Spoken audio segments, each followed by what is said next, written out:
자, 안녕하십니까. 돈이 되는 TV 김민준 TV의 김민준입니다. 이토마토 투자클럽에서 활동하고 있는 김민준이고요. 자, 오늘은 이제 화요일 컨텐츠를 좀 올려보는 시간입니다. 산뜻하게 좀 시작을 해봤고요. 오늘 체감지수가 상당히 좋았습니다. 역시나 제가 제시했던 대로 2400선까지 좀 도달을 했고요. 오늘 첫 번째 가장 중요한 컨텐츠 내용 중에 하나는 2400선을 넘어서 2500선까지 갈 수 있느냐, 그것이 맞든 틀리든 제 확신 있는 주관이 우리 유튜브 시청자들에게 전달이 되어야 될 것 같고요. 지금 현재 5시에 생방송 명인이 복귀를 앞두고 있습니다. 명인이 복귀를 생방송으로 지금 촬영하기 전에 먼저 유튜브 시청자들한테 컨텐츠를 좀 제공해 드렸고요. 오늘 종가 마감이 상당히 산뜻하게 됐습니다. 컨텐츠 내용들을 보시게 되면 FOMC 그리고 2차전지 이제 쉬어갈 때라는 표현을 좀 썼는데, 역시나 2차전지가 좀 쉬어가면서 낙수효과 부분이 오늘 가장 크게 작용한 것 같습니다. 지금 보시는 차트 모습은 테슬라의 현물 차트 모습을 보고 계십니다. 지난밤에 미국의 나스닥 선물 시장이 나쁘지 않았거든요. 나스닥 선물 차트 모습 잠깐 보고 오시겠습니다. 양봉으로 마감이 됐고, 지금 현재는 미국 야간 선물이 0.23% 빠진 음봉으로 진행이 되고 있지만, 장대 양봉으로 지금 치솟을 때 과연 2차전지 부분이 움직였느냐, 테슬라의 현물 차트 모습을 보시게 되면 그렇지 않다는 것을 알 수 있겠죠. 상당히 많이 빠졌습니다. 5%대 빠졌는데, 이유인즉슨 상하이 공장 가동 중단에 대한 이야기도 좀 있었고요. 그 다음에 역시나 MS 부분, 점유율 부분이 조금 판매 대수가 떨어진 게 아니냐는 평들이 좀 주류를 이루고 있습니다. 2차전지 부분이 해외 시장과는 좀 다르게 우리나라 시장은 LG에너지솔루션, 삼성 SDI가 특히 배터리 3사 셀 업체들이 좀 고공행진을 했지만, SK이노베이션은 정유, 석유화학 부분이 좀 섞어져 있어서 다른 측면을 보이긴 했지만 두 기업이 상당히 좋았죠. 그런데 역시나 테슬라 같은 경우가 2차전지의 글로벌 시장을 좀 봤을 때 대장주 역할을 한다면, 테슬라가 좀 빠질 때 2차전지들도 고점 상단에서 차익 실현 매물이 좀 나온 것이 아닌가 생각이 들고 있습니다. 그러면 앞으로 돈이 되는 TV 김민준 TV에서 알아볼 내용은 아까도 말씀드렸지만 2400선의 돌파 여부인 것 같아요. 아이러니하게 오늘 중간 선거를 앞두고 있고, 지금 시작되고 있지만, 그리고 목요일날 소비자 물가지수 CPI가 앞두고 있습니다. 이 두 가지에 대해서도 간단하게 좀 언급을 해봐야 되겠죠. 첫 번째는 오늘 코스피 지수의 모습을 보기 전에 나스닥의 현물 차트 모습을 좀 봐야 되는데, 미국의 시장과는 좀 다르게 국내 시장으로 최근에는 커플링이 되는 모습은 아닌 것 같습니다. 우리가 연동성 관계를 생각할 때 항상 디커플링 되느냐 커플링 되느냐를 생각하는데, 바닥권의 모습은 조금 진행이 된 것 같은데, 쌍바닥으로 기술적인 모습은 둘째치고 중간선거에 대한 어떤 정책적 변화, 이 부분이 조금 반영되고 있는 모습이 아닌가 좀 생각이 들고 있고, 과연 그렇다면 이제 공화당이 승리할지 민주당이 승리할지는 알 수 없습니다. 현재로서는 공화당의 우세가 점쳐지고 있는데, 공화당이 승리했을 때 또는 민주당이 승리했을 때 이것보다도 양당이 누가 승리하던 간에 갈 수 있는 섹터를 고르는 게 가장 중요하겠죠. 주식은 이면을 봐야 되기 때문에 제가 봤을 때 그 첫 번째의 퍼즐은 역시나 반도체라고 좀 보여집니다. 차트 모습을 먼저 좀 보셔야 될 것 같은데, 코스피 차트 모습입니다. 오늘 딱 2400선까지 찍었어요. 2400선 조금 넘어갔는데, 여기서 아마 쉬어간다는 애널리스트나 전문가들도 많고, 또 쉬지 않을 거라는 애널리스트들도 있습니다만은, 무엇이 맞고 틀리든 간에 주관적인 뷰를 명확하게 전달드리는 게 전문가로서 가장 중요한 부분 같고요. 제 주관은 일단 쉬지 않을 거라고 보고 있습니다. 조금 더 폭발력 있게 2500선을 향해서 갈 거라고 생각을 하고 있고요. 그 첫 번째 이유는 대외 변수가 두 가지가 총 있습니다. 그 두 가지 중에 첫 번째는 중간선거. 이 중간선거에 관해서는 양당이 모두 다 합의일치되는 섹터가 있습니다. 약간 공화당은 엑슨모빌이라든지 전통기업으로 좀 치우치는 경향이 있다. 민주당은 약간 친환경 신재생 쪽으로 치우치는 부분이 있다. 복지정책 내지는 이런 부분이 있지만, 양당 모두 합의일치되는 부분이 반도체 섹터입니다. 중국하고의 반도체 격차를 벌리고 압박카드로 반도체를 내세운다는 사실은 틀림없는 사실인 것 같습니다. 그렇다면 오늘 주가에 견인차 역할을 했던 게 과연 무엇이냐? 지난번에도 말씀드렸지만 저는 삼성전자가 65,000원에서 66,000원까지는 조금 더 단기 반등세를 쓸 수 있다고 좀 말씀을 드렸고 지금 그렇게 진행이 되고 있습니다. 삼성전자의 수급을 좀 보셔야 될 것 같은데 최근에 삼성전자의 수급을 보게 되면 굉장히 화려합니다. 삼성전자 중에서도 외국인과 투신의 수급을 보게 되면 1조 3천억 원, 1조 8천억 원 정도가 지금 매수가 들어왔어요. 역시나 수급이라는 것은 뭐 수급이 들어왔다고 해서 주가가 상승비로 가는 것은 아닙니다만은 선도 세력의 단가라는 것은 무시할 수 없는 부분인 것 같아요. 그러면 삼성전자의 업황이 바뀌었느냐? 그렇지는 않았죠. 역시나 디램 가격이라든지 뭐 고정 가격의 하락 등등이 악재들의 어떤 과정이 선반영되어 가는 과정인데 이 부분이 계속적으로 시장에 해소가 되어 가는 과정인 것 같고요. 그 다음에 삼성전자가 조금은 다른 기업과는 다르게 유동성 공급의 양도 상당히 분포하고요. 삼성전자는 116조를 가지고 있습니다. 그리고 본격적인 MMA 소식이라든지 설비 투자 그리고 감산 계획이 없다는 부분이 삼성전자의 외인 수급이 조금 더 몰리는 이유인 것 같습니다. 그러면 우리가 2차전지를 좀 보고 와야 되겠죠. 오늘 2차전지가 다행히도 아랫꼬리를 길게 달았습니다만은 이 부분이 신고가 돌파로 이어질지 아니면 조정세로 이어질지는 알 수 없으나 주가라는 것이 무한정 계속 성장주의고 실적이 잘 나온다고 해서 올라갈 수는 없습니다. 에너지를 좀 모으는 것 같이 길을 모으는 것과 같이 조금 더 쉴 때는 쉬어가는 게 조금 더 파급력이 있는 효과를 발휘할 겁니다. 그거에서 엘리어트 파동이라는 것도 있겠죠. 삼성 SDI도 마찬가지인 것 같아요. 결국 오늘 시장이 조금 체감지수가 높았던 이유를 대봐라 이러면 결국은 이 2차전지 LG에너지솔루션과 삼성 SDI로 몰렸던 수급이 다른 섹터로 전이되고 낙수효과가 일어났던 부분이 크게 반영됐던 것 같습니다. 그 첫 번째 삼성전자가 있었고요. 삼성전자가 오르다 보니까 그러면 후발 주자까지 수급이 좀 이어졌느냐로 기결이 돼봐야 되겠죠. 역시나 이어졌습니다. 최근의 흐름을 보게 되면 뭐 반도체 파트가 좋지 않았는데요. 후발 주자 중에 오늘 보게 되면 역시 저가 매수 유진테크 7.6%대 마감이 됐고요.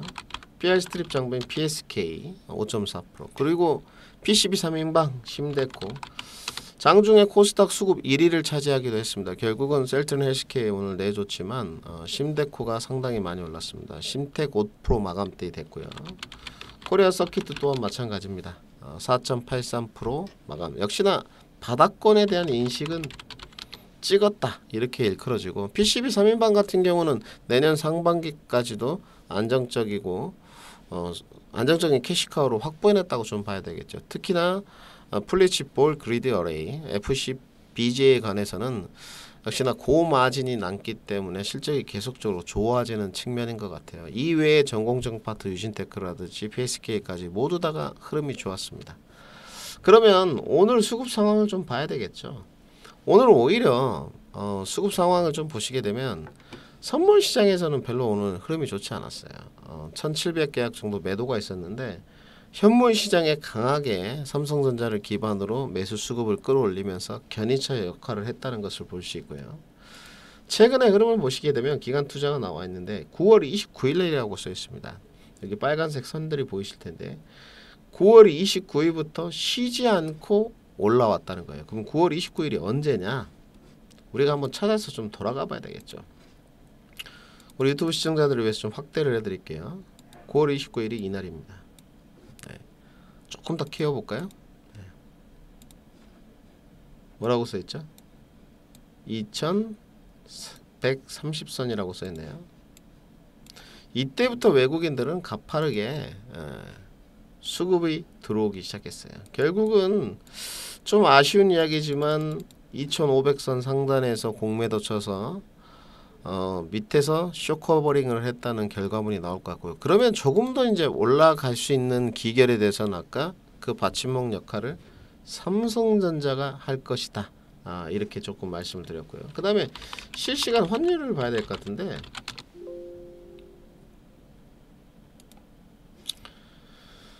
오늘도 실시간 환율이 많이 빠졌습니다. 드디어 1,400원대를 좀 깼거든요. 1,384원까지 내려왔는데 당분간은 제가 봤을 때 환율은 더 빠질 공산이 큰 것 같습니다. 결국은 달러 인덱스를 좀 봐야 되는데 달러 인덱스의 지지 구간을 보게 되면 한 번도 이평선 구간으로 121선 구간인데 깨진 적이 없었는데 이번에 지금 깨지고 내려왔어요. 조금 더 밑으로 향할 수 있느냐, 이 부분으로 좀 기결이 돼봐야 되겠죠.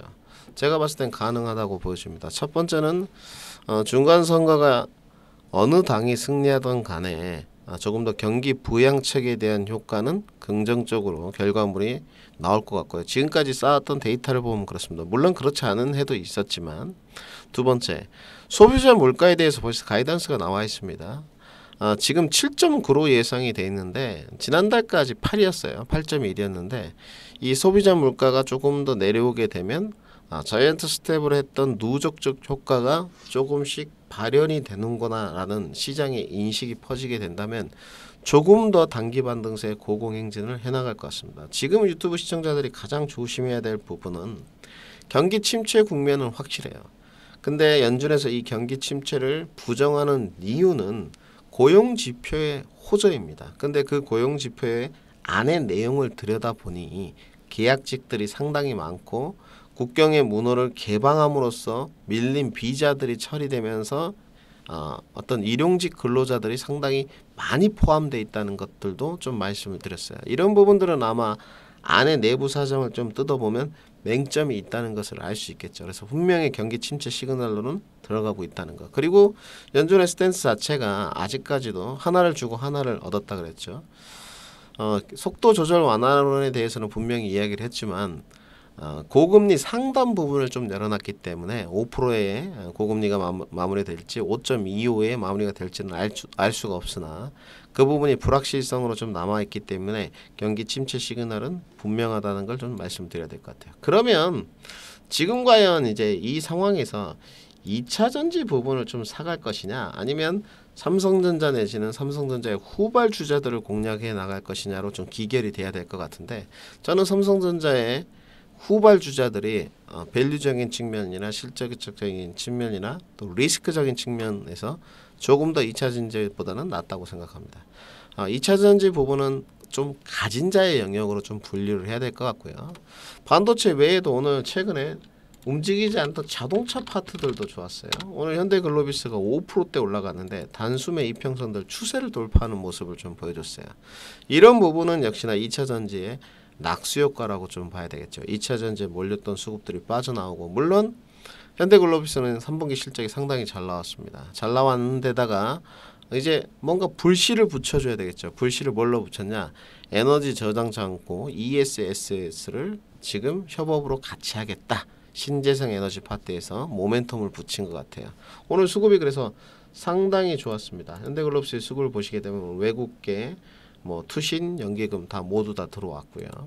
앞으로 추세가 좀 더 이어질 것으로 판단이 들고 있고, 결국은 바닥권에서 좀 헤매고 있고 실적이 좋은데도 주가의 모멘텀 부각이 안 돼서 갔던 섹터들을 좀 더 선택하는 것이 좋을 것 같고요. 그 다음에 오늘 네옴시티 관련 종목들인데 많습니다. 재건 기대감이 있는 것도 한미글로벌도 있고 등등. 지금 네옴시티 우크라이나 재건 기대감 관련주들을 보시게 되면 결국은 휴전 협정은 이루어지지 않겠나, 이런 평들이 많은데, 이런 한미글로벌이나 뭔가 토목 엔지니어링 쪽으로 공략을 해나가는 것은 저는 결코 좋아 보이지는 않고요. 가는 종목이 더 간다 하는데 이 부분은 예외인 것 같아요. 300%가 넘게 올라갔는데 가는 종목이 더 가냐, 기대 수익률을 바라고 들어가는 부분보다는 고점에서 조정을 받았을 때 리스크 부분이 더 큰 것 같습니다. 그러면 조금 더 실적이 안정적인 부분을 선택하는 게 조금 더 맞겠죠. 네옴시티의 후발주자라든지, 오늘 빈살라만 이제 왕세자가 한국에 오는 일정들을 좀 밝혔는데 갑자기 저탄소 이야기가 나오기 시작했습니다. 2030년까지 신재생 에너지 비율을 50%까지 올리겠다, 이런 이야기도 했고요. 사우디에서 풍력을 하지는 않겠죠. 태양광 내지는 수소를 할 건데 역시나 투자 관점으로 좀 접근을 해야 될 것 같고, 지금부터는 이제 2차 전지 시장이 거품이 좀 빠졌다기보다도 쉬어가는 국면에서 다른 섹터에 모멘텀이 만들어지는 구간이라고 좀 봐야 될 것 같습니다. 이 돈이 되는 TV 김민준 TV를 통해서 여러분들 얻을 수 있는 부분은, 첫 번째 지수가 조금 더 오를 수 있기 때문에 내가 물려있는 종목들에 관해서 어느 정도에서 손실을 줄이는 쪽으로 나와야겠구나라는 생각하시는 분들이 있을 텐데 조금 더 보유하셔도 된다는 쪽. 그리고 지금 2차 전지에서 낙수 효과가 이루어지는 파트 부분에 관해서 반도체 내지는 자동차 부품주들 또 네옴시티 관련주들로 선회하는 공략 포인트를 조금 더 잡아봐야 되겠다는 부분. 최근에 원전도 이슈가 조금 들썩들썩해요.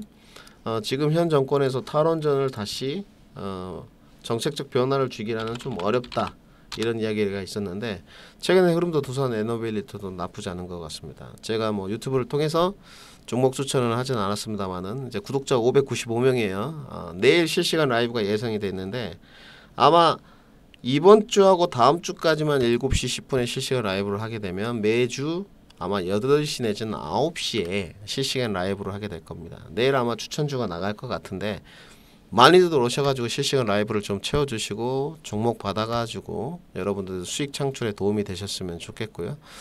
2가지 종목 준비해놨습니다. 2가지 종목 중에서 조금 더 안정성 있는 종목을 여러분께 선물을 드리려고 하니까 이 방송을 참고하시면서 2차 전지도 좋지만 2차 전지의 좀 회귀 현상과 쉬어가는 조정 국면이라고 생각을 하시고 조금 더 저가 매수 내지는 반등 메리트가 있는 쪽으로 선회를 해보자. 물론 실적은 받침이 돼야 된다는 부분까지 말씀을 드리겠습니다. 최근에 트렌드를 보게 되면 실적이 잘 나온 종목들이 안 움직이는 경향이 있어요. 그런데 그 실적이 잘 나왔던 종목에 뭔가 모멘텀이나 뭔가 불씨를 튀겨주게 되면 종목이 4% 내지 5% 내지 금방 급등으로 조금씩 올라가는 그런 트렌드가 좀 있는 것 같아요. 트렌드를 빨리 읽는 사람이 주식시장에서는 수익을 낼 수 있습니다. 그렇기 때문에 자세한 내용은 내일 조금 더 말씀드리도록 하고요. 정리해 보겠습니다.